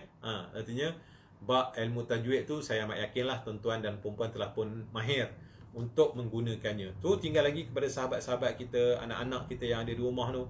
Pernah tak mereka ni datang berjumpa dengan mak dia yang ni, yang dah belajar ni? Mak, cuba dengar ni. Ni nak baca ni, ya. Omen nak baca ni. Dengar bacaan Fatihah anak kita ataupun kita panggil. Awang mari sini.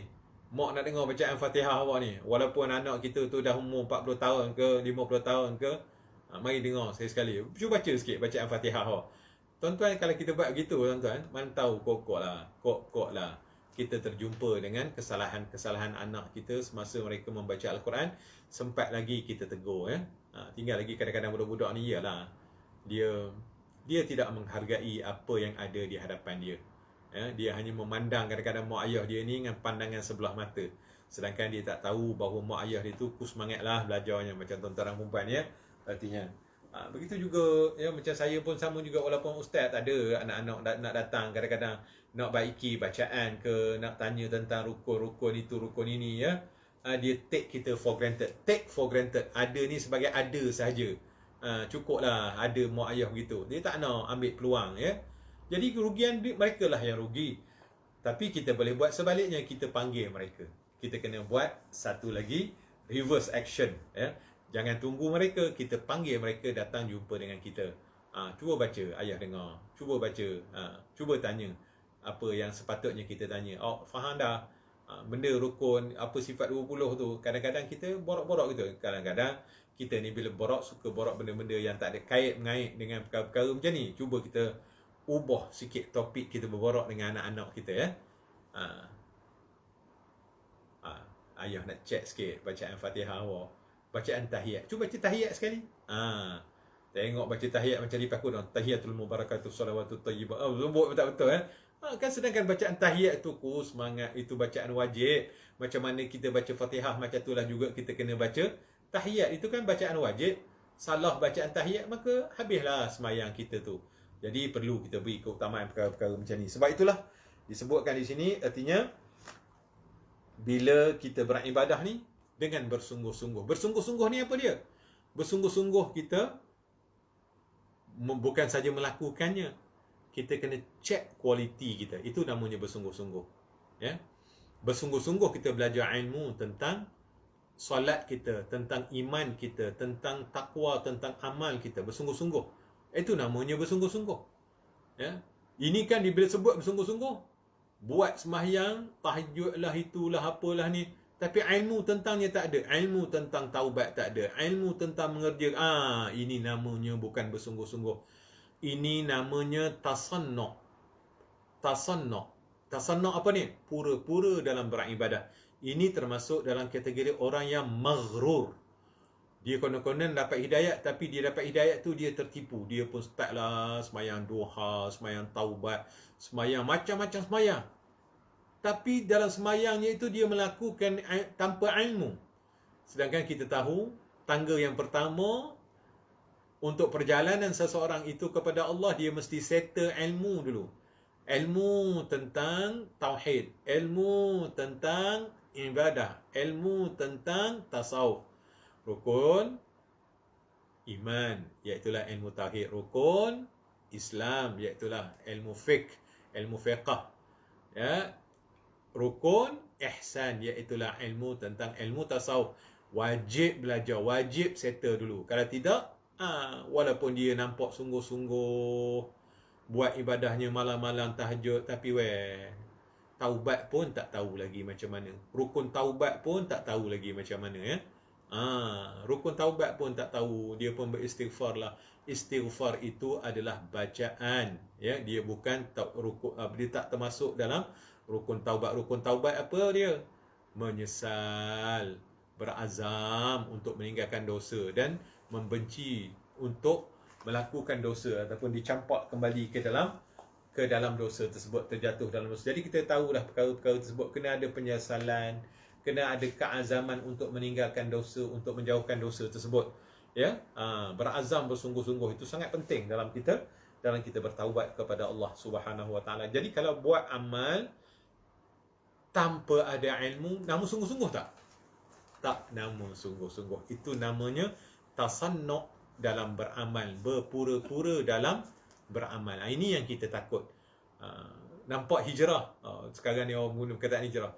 Artis banyak berhijrah, ya. Oh, tak mudahlah hijrahnya. Baguslah. Bukan kita tak kata bagus, tak bagus hijrah, bagus, dapat hidayah berhijrah. Tapi jangan lekakan satu aspek. Aspek apa? Aspek ilmu. Beramal itu dengan ilmu, sebab al-amalu bila ilmin mardudun. Amal tanpa ilmu ditolak oleh Allah Subhanahu Wa Taala. Jadi di samping kita orang khabar bersungguh-sungguh untuk melakukan ketaatan kepada Allah, jangan tinggal majlis ilmu. Pergi cari ilmu untuk kita beramal dengan baik sebagaimana yang disuruh oleh agama kita, ya. Baik, itu. Jadi barulah amal itu namanya amal yang sungguh-sungguh. Sungguh dia belajar, sungguh dia beramal. Ini dah, sungguh beramal je, belajarnya tak sungguh. Kadang-kadang tak ada belajar pun. Dia beramal sebagaimana hak dia tahu dululah. Itulah amalan dia. Ini berbahaya. Ini berbahaya. Sungguh-sungguh belajar, sungguh-sungguh menyesal, sungguh-sungguh bertaubat, sungguh-sungguh dalam beramal. Barulah dinamakan dengan bersungguh-sungguh, ya, bagaimana dalam kitab ni. Tatkala mengingati pahala dan balasan Allah yang berupa syurga dan segala nikmat lain, mereka akan merasa ringan dalam menjalankan ibadah. Sudah tentulah inilah motivasinya bila kita beramal tu nak jadi ringan macam mana? Kita ingat akan ganjaran Allah. Allah Ta'ala mengganjarikan, buat sikit tapi pahalanya, ya Allah, besarnya Allah Ta'ala beri kepada kita, ya. Tuan-tuan bayangkanlah duduk dalam syurga, ya. Duduk dalam syurga tu Allah Ta'ala sebut dalam Al-Quran, tajri min tahtihal anhar. Tak bayang tuan-tuan, dalam dunia ni tak ada tempat lagi macam ni. Mengalir di bawahnya itu anhar, anak-anak sungai. So anak sungai yang saya cerita lalu pada tuan-tuan, yang ada 4 jenis anak sungai dalam syurga yang mengalir di bawah syurga kita. Kita ibaratkan sekarang macam rumah kita ni, rumah kaca lah. Bawah tu mengalir syurga, sungai-sungai. Sungai madu, sungai susu, sungai arak dan sungai air yang putih bersih. 4 jenis anak sungai dalam syurga mengalir di bawah tu. Semangat dengan pokok buah-buahan, dengan bidadari. Artinya, tuan-tuan, itu adalah motivasi kita untuk kita beramal kepada Allah Subhanahu Wa Taala. Baik. Barulah kita buat amal ibadah tu rasa ringan, ada motivasi dia, ya. Walaupun dia terpaksa menanggung segala kepayahan dan kelelahan serta mengurangi nikmat dunia. Ya, walaupun susah, walaupun payah, serta terpaksa mengurangi nikmat dunia. Apa nikmat apa? Nikmat tidur. Orang nak beribadah ni, masa orang tidur, masa itulah dia bangun, ya. Nikmat orang boleh pergi kulu kilir berhappy, bergembira, dia habiskan dengan duduk dalam kelas-kelas pengajian seperti macam mana tuan-tuan ni, pengajian Tafaqquh Fiddin ni. Bukan senang nak duduk pukul 9 pagi sampai pukul 12.30 ni. Bukan senang tuan-tuan. 3 jam kita spend untuk berada dalam majlis ilmu ni bukan senang. Bukan sikit punya pengorbanan. Lepas tu tiap-tiap minggu pula tu tuan-tuan, Selama berapa tahun? 6 tahun. Ya, bukan senang. Tapi itulah dia. Ya, bagi sesiapa yang yakin akan janji-janji Tuhannya, mereka merasakan benda tu mudah je, ringan je. Bahkan sekarang ni kalau tak duduk pula dalam program-program yang seumpama ni, jiwa dia jadi resah. Pasal apa? Jiwa dia itu sudah, orang kata, tertarik dengan nikmat-nikmat berada dalam majlis ilmu. Dia rasa sangat rugi aku ni kalau aku pergi. Kalau aku spend masa umur orang kahwin ni kan, setengah jam berbanding aku spend masa duduk dalam majlis ilmu ni, tak akan aku tukar lah. Biarlah aku lambat sikit datang ke majlis perkahwinan anak saudara aku ni, tapi aku tak meninggalkan majlis ilmu yang mana telah dijanjikan oleh Allah, dijanjikan oleh Rasulullah, bahawa orang yang berada dalam majlis ilmu ini adalah mereka yang akan mendapat apa? Ganjaran yang sangat tinggi di sisi Allah Subhanahu Wa Taala, ya. Dia orang-orang yang macam ni dia tak tukar dah. Dia sudah ada dapat rasa nikmat tersebut. Begitulah juga dengan orang boleh istiqamah malam-malam dengan tahajudnya, dengan zikirnya, dengan baca Qurannya. Ya, dengan apa? Pasal apa?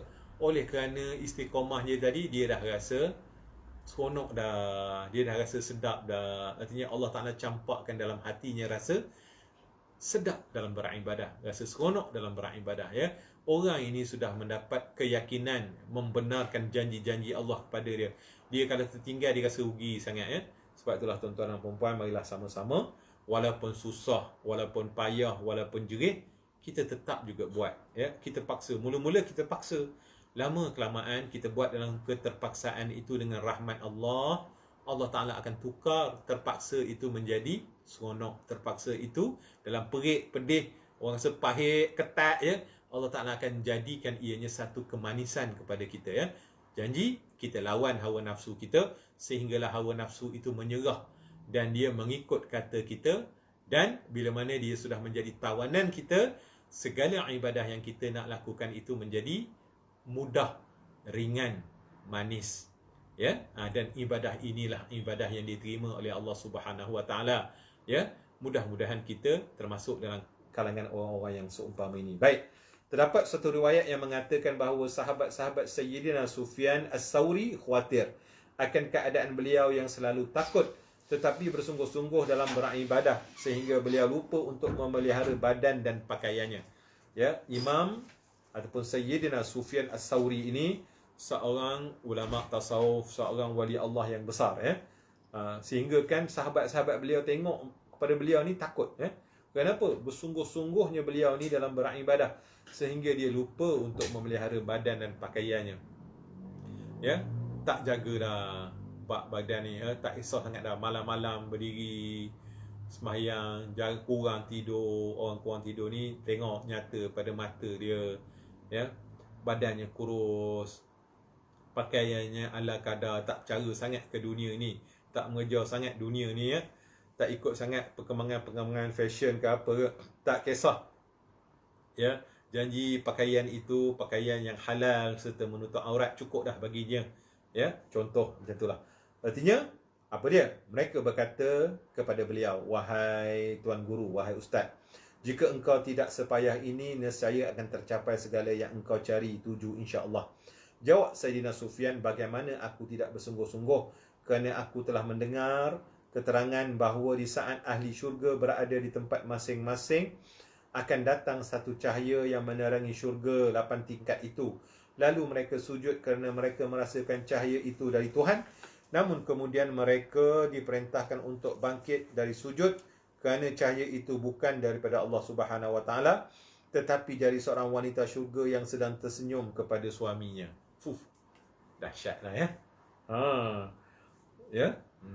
Ini satu cerita yang artinya yang didatangkan oleh Imam ataupun Sayyidina Sufyan As-Sawri ni, ya, seorang wali Allah ni. Sehingga kan satu masa besok, masa semua orang dalam ahli syurga ni tengok satu cahaya menerangi syurga tu, lalu orang pun bersujud, orang rasa tu Tuhan rupanya dak weh. Syurga itu datangnya daripada seorang wanita ahli syurga yang sedang tersenyum kepada suaminya. Tak dapat nak bayangkan lah, ya. Kita nak bayang pun memang tak boleh terbayang lah macam mana bendanya. Kemudian Sayyidina Sufyan mengubah sebuah syair.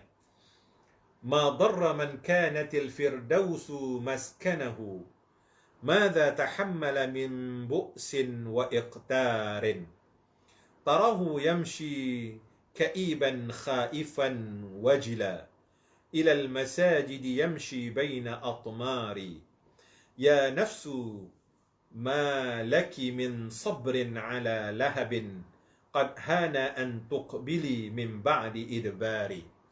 Ya, baik. Kita tengok apa maknanya. Ma darra man kanatil firdausu maskanahu. Ya. Orang yang menginginkan masuk syurga tidak merasa payah untuk menanggung kepedihan dan kesempitan. Terjemahan pada yang pertama, ya. Ma darra man kanal firdaus maskanahu. Ma darra. Tidak merasa mudarat, tidak merasa susah. Man kanat, barang siapa, al-firdausu maskanahu, yang hendakkan syurga firdaus itu sebagai tempatnya. Itu saya terjemah sebiji lah, ya. Ma darra, tidak merasa susah, tidak merasa payah, tidak merasa mudarat, ya. Man kanatil firdaus, barang siapa yang hendakkan syurga firdaus itu maskanahu, menjadi tempat diamnya, ya. Dia tak rasa susah pun. Madza tahammala min bu'sin wa iqtarin. Apa dia? Daripada dia menanggung akan kepedihan dan juga kesempitan hidup. Maksudnya, balak, bencana, ujian yang Allah Ta'ala timpa atas muka bumi ni tak menjadi sukar baginya untuk dia menempuhnya, untuk dia hidup dengannya, ya. Ma tahammala min bu'sin wa iqtarin. Tarahu yamshi kaiban khaifan wajila. Dia kelihatan, ya, tarahu, kamu melihatnya, yamshi, berjalan, kaiban, berjalan dengan kesedihan, khaifan, dengan takut, wajilan, dan juga cemas. Ilal masajid, ke masjid-masjid, yamshi baina atmari. Dia berjalan dengan atmar, maksudnya dengan mengharapkan apa ni, keredaan Allah Subhanahu wa taala, ya. Kemudian, ya nafsu maliki min sabrin ala lahabin. Wahai nafsu, engkau tidak akan kuat menghadapi nyalaan api ini. Dia beritahu kepada diri, ya nafs, wahai diri aku, wahai nafsuku, malaki min sabrin, kamu tidak akan dapat bersabar, ala lahabin, atas nyalaan api neraka ini, ya. Qad hana an tuqbili min ba'di idbari, ya. Saatnya sudah hampir engkau menghadap engkau setelah lama membelakanginya. Sampai dah masa sekarang ni, artinya dulu engkau selalu lari daripada Allah. Sekarang ni sudah sampai masanya engkau menghadapkan dirimu kepadanya. Jangan lari daripada Allah, dekatkan dirimu kepada Allah sekiranya engkau tidak dapat menahan akan lahap api neraka tersebut, ya. Wahai diri, engkau takkan mampunya untuk menahan nyalaan api neraka tu. Sudah sampai masanya daripada engkau melarikan dirimu daripada ketaatan kepada Allah, kepada engkau mendekatkan diri untuk taat kepada Allah. Lebih kurang maksudnya lebih kurang gitulah, ya. Baik, kita tengok lagi kesimpulannya. Urusan ibadah berkisar pada dua perkara, iaitu taat dan menjauhi maksiat. Keduanya tidak akan berjalan lancar selagi mana nafsu masih ada, ya. Selagi mana nafsu kita masih ada, selagi mana kita tidak berjaya menundukkan hawa nafsu kita, selagi itulah kita punya kualiti ibadah kita akan terancam. Sebab itu dalam perjalanan kita ini, menundukkan hawa nafsu, melawan hawa nafsu, melatih hawa nafsu merupakan perkara utama yang mesti kita beri keutamaan, ya.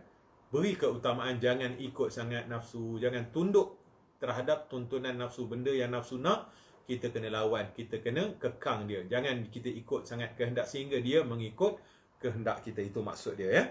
Nafsu dapat diatasi dengan targhib dan tarhib, iaitu penuh harap dan takut, ibarat kuda tunggangan yang degil yang patut dituntun.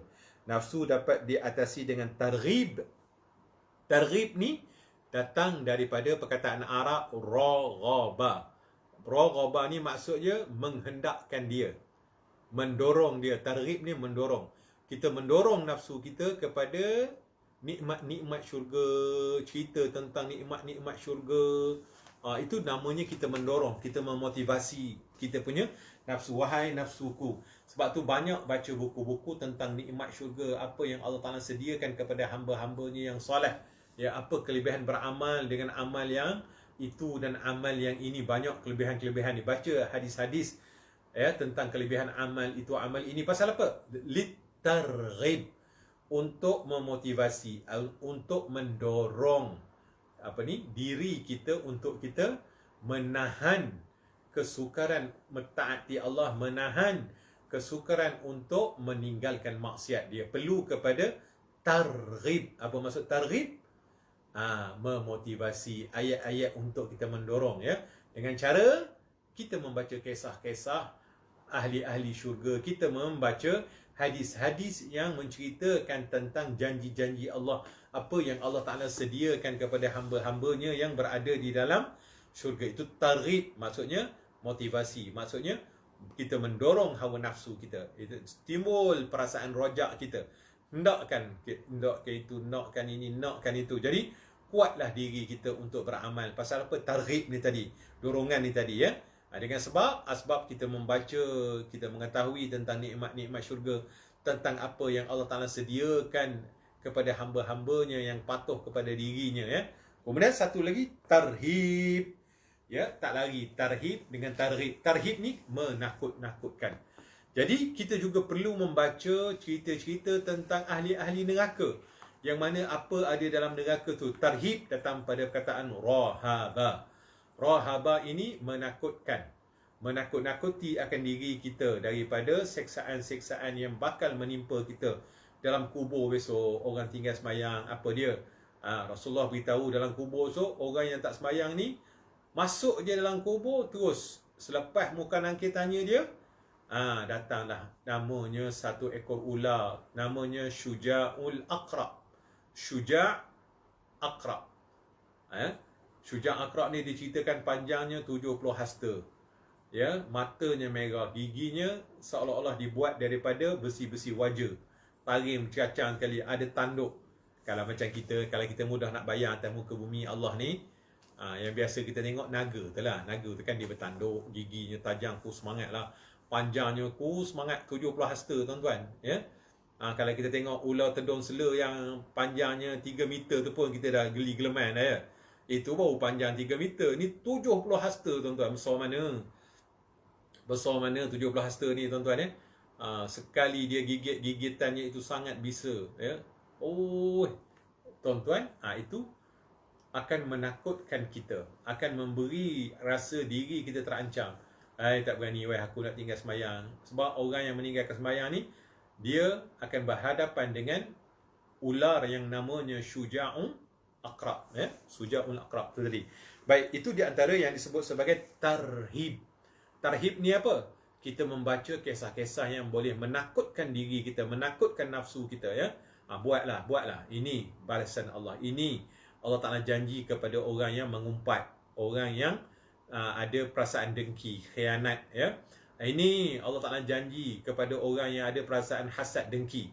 Sebagaimana hadis yang kita baca, innal hasada ya'kulu al-hasanat kama ta'kulu an-nar al-hataba.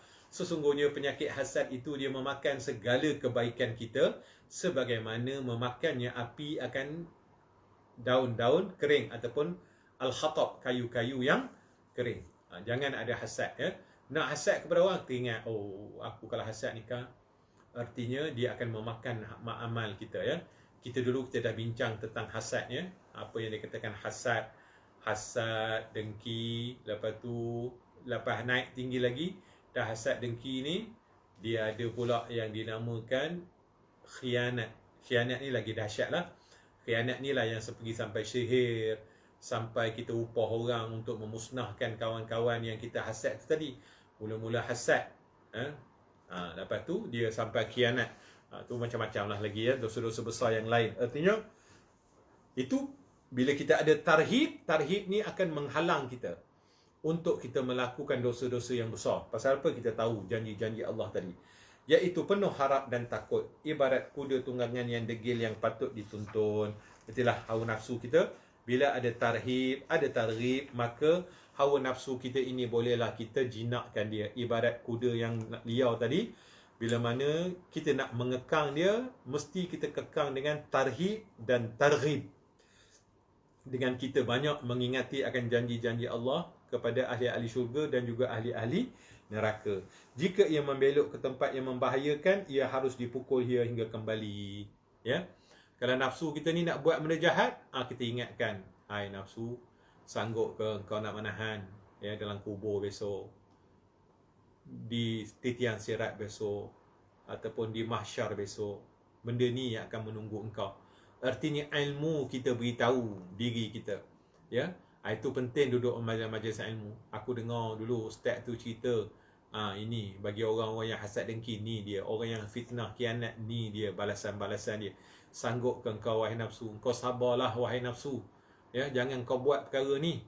Kerana tak berbala, sikit sangat. Atas dunia ni sikit sangat. Biarlah. Kalau orang tu dia nak kaya ke, nak senang ke, nak apa dengan tu, biarlah. Tapi bukan engkau. Bukan engkau yang akan memakan benda-benda yang haram. Bukan engkau yang membuat benda-benda yang Allah Ta'ala murkai ini. Artinya baru je nafsu kita nak pergi buat benda jahat, kita pun ingatkan dia. Dengan itu, ia akan membelok ke tempat yang membahayakan. Ia harus dipukul. Pukul tadinya apa? Dengan ingatan tadilah. Dengan kita menahan nafsu kita daripada terjebak kepada perkara-perkara yang tidak disukai oleh Allah Subhanahu Wa Taala, sehingga dia sedar. Demikian juga anak kecil yang nakal, dia tidak akan belajar kecuali setelah diberi harapan oleh orang tuanya atau takut kepada gurunya. Demikianlah juga hawa nafsu, ia seperti binatang liar yang terleka dengan keduniaan. Baginya takut akan cemeti, sedangkan harapan sebagai makanan. Apabila hendak mengajak hawa nafsu kepada ibadah dan takwa, ia harus diberi harapan syurga dan pahala, serta ditakut-takutkan dengan seksaan dan neraka, macam kita sebut tadilah. Artinya untuk mendorong diri kita ni untuk melakukan ketaatan, kita banyak baca, kita banyak ingat tentang nikmat-nikmat syurga yang Allah Ta'ala sediakan kepada hamba-hambanya yang taat. Maka besarlah jiwa, kuatlah semangat untuk beribadah. Sangguplah diri ni tadi menahan untuk lama-lama duduk atas jadah, untuk lama-lama kita beribadah, ya, untuk kita menjauhkan segala tegah larang Allah. Pasal apa? Pasal nafsu tadi dah dapat kita kekang, dah dapat kita dorong dia untuk taat kepada Allah. Demikian juga untuk kita meninggalkan segala perkara yang Allah Ta'ala larang. Bila mana kita memperdengarkan kepada diri kita, kau buatlah, inilah balasan kepada orang yang mengumpat, inilah balasan kepada orang-orang yang mengambil, memakan harta-harta anak yatim. Baca tentang akan menyebabkan hati kita merasa takut. Baik. Oleh kerana itu, orang yang hendak beribadah perlu membiasakan diri untuk memberi peringatan kepada nafsunya dengan dua perkara tersebut. Dua perkara yang tadilah. Yang mana dengan dua perkara tadi akan mendatangkan apa dia? Rojak.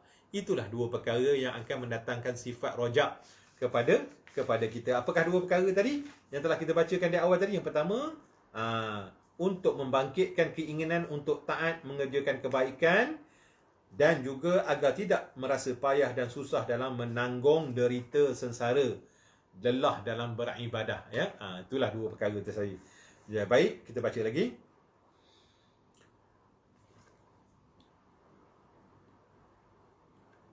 Beberapa ayat Al-Quran menyebutkan bahawa Allah menjanjikan pahala yang melimpah ruah untuk mereka yang taat dan ancaman seksa yang amat pedih dan dahsyat kepada orang yang durhaka. Jika harapan rasa takut itu sudah dimiliki, maka ibadah menjadi lancar dan jauh dari sebarang kesusahan atau masyaqqah.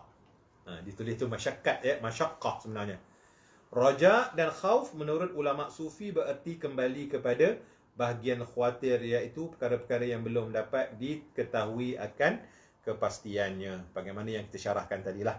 Adapun yang dapat dicapai oleh seseorang hanyalah muqaddimah, yakni pendahuluan sahaja. Sedangkan menurut ulama kita, khauf adalah satu getaran hati tatkala menemui perkara-perkara yang tidak disukai. Begitu juga dengan khasyah, takut. Namun antara keduanya terdapat perbezaan. Khasyah ialah perasaan yang disertai dengan sifat kagum dan agung seperti takut kepada Allah.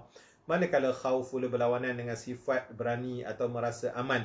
Takut kepada Allah bererti takut akan seksaannya akibat melakukan maksiat dan menjauhi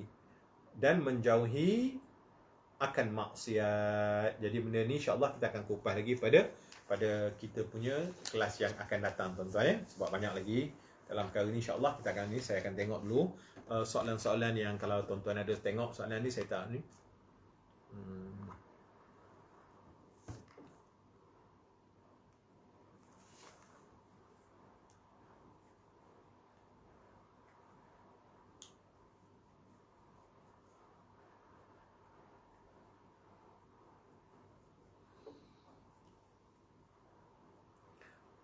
Assalamualaikum warahmatullahi wabarakatuh. Ustaz tolong beri link belajar tajwid dalam guruk Tafakufiddin. Terima kasih.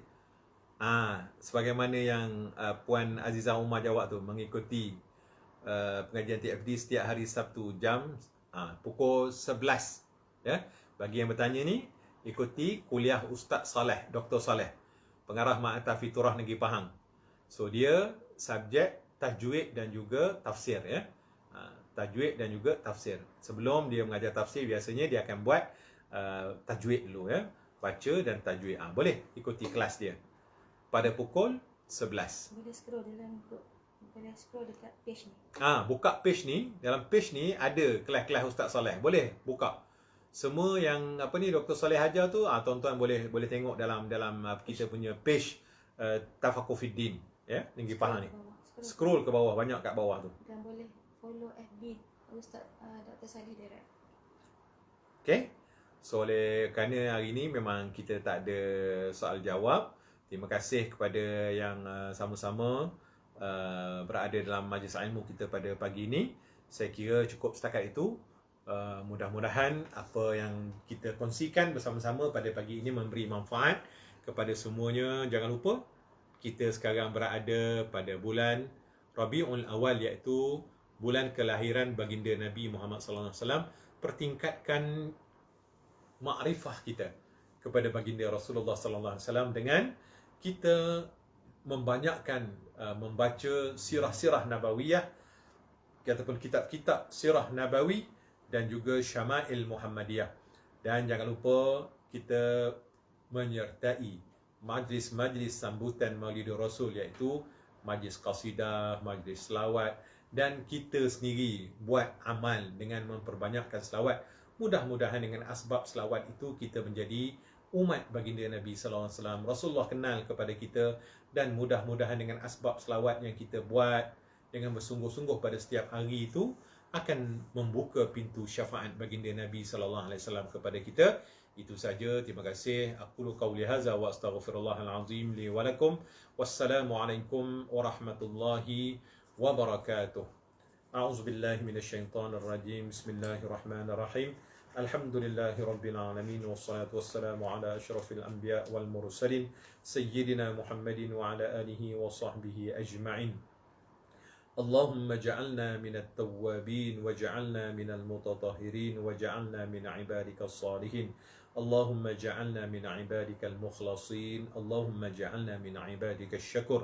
اللهم اغفر لنا وارحمنا ولآبائنا ولأمهاتنا ولأجدادنا ولجداتنا ولمشائخنا ولمعلمنا ولجميع المؤمنين والمؤمنات والمسلمين والمسلمات الأحياء منهم والأموات. اللهم أئنا على ذكرك وشكرك وحسن عبادتك. اللهم اختم لنا بأحسن الخاتمة ولا تختم علينا بسوء الخاتمة. اللهم استر عوراتنا عندك بسترك الجميل. اللهم استر عوراتنا عندك بسترك الجميل. اللهم استر عوراتنا عندك بسترك الجميل. ربنا هب لنا من أزواجنا وذرياتنا قرة أعين واجعلنا للمتقين إماما. ربنا آتنا في الدنيا حسنة وفي الآخرة حسنة وقنا عذاب النار. وصلى الله على سيدنا محمد وعلى آله وصحبه وبارك وسلم والحمد لله رب العالمين. تقبل الله منكم. InsyaAllah jumpa lagi. Kita tutup dengan tasbih kifarah dan suratul Asr. Bismillahirrahmanirrahim. Subhanakallahumma wa bihamdika asyhadu an la ilaha illa anta astaghfiruka wa atubu ilaik. Bismillahirrahmanirrahim. Wal 'asri innal insana lafi khusr illa alladhina amanu wa 'amilus salihat wa tawasaw bil haqq wa tawasaw bis sabr. Jumpa lagi insya-Allah.